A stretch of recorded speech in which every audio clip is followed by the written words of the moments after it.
నాలుగో T20 కూడా ఓడిపోయినా, సిరీస్ కూడా కోల్పోయారు. కానీ మొన్న ప్రెస్ కాన్ఫరెన్స్ లో గంభీర్ ఏమన్నాడంటే, అసలు టీంకి ఏం జరుగుతుంది, ఎందుకు ఇట్లా అవుతుంది అంటే టీం ట్రాన్సాక్షన్ లో ఉంది, రీసెట్ జరుగుతుంది అన్నాడు. 2 back to back T20 world cup గెలిచిన టీం ని రీసెట్ చేసిపోయింది.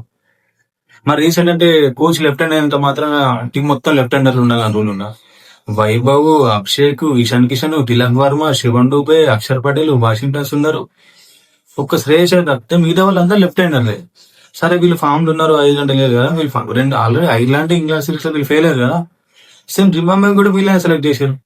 కేఎల్ రాహుల్, రజత్ పడితారు ఉన్నారు కదా, వీళ్ళైతే ఐపీఎల్ లో ప్రూవ్ చేస్తున్నారు. రజత్ పడితారు మిడిల్ ఓవర్ లో 200+ స్ట్రైక్ రేట్ తోటి ఆపోజిషన్ ఎంత డామినేషన్ చేసి చూసారు కదా. ఒకప్పుడు మీరే అన్నారు కదా, కేఎల్ రాహుల్ ఏ పొజిషన్ లో ఆడగలుగుతాడు, ఓపెనర్ గా ఆడిపించారు, 1 డౌన్ ఆడిపించారు, 2 డౌన్, ఫినిషర్, ఇట్లా అన్ని ప్లేసుల్లో ఆడిపించి అసలు ఇప్పుడు టీంలనే ప్లేస్ లేకుండా చేశారు.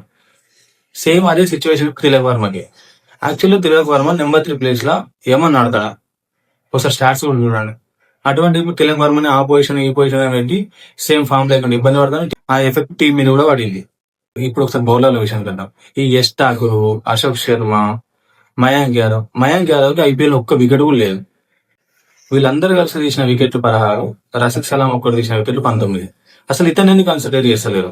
రషీద్ సలాం కనబడతలేడు, సాకిబ్ హుసేన్ కనబడతలేడు, కార్తిక్ కనబడతలేడు, భువనేశ్వర్ అయితే ఆయనతే కనవాడు. అరే ఫ్యూచర్ కోసం చెప్తాను మా ఏజ్ అంతా. ఫ్యూచర్ కోసం అయితే భువనేశ్వర్ ఏజ్ అంత ఇప్పుడు 36, వరకు 2 సంవత్సరాలు ఉంది కాబట్టి 38 అయింది. తీసుకోవచ్చు కదా.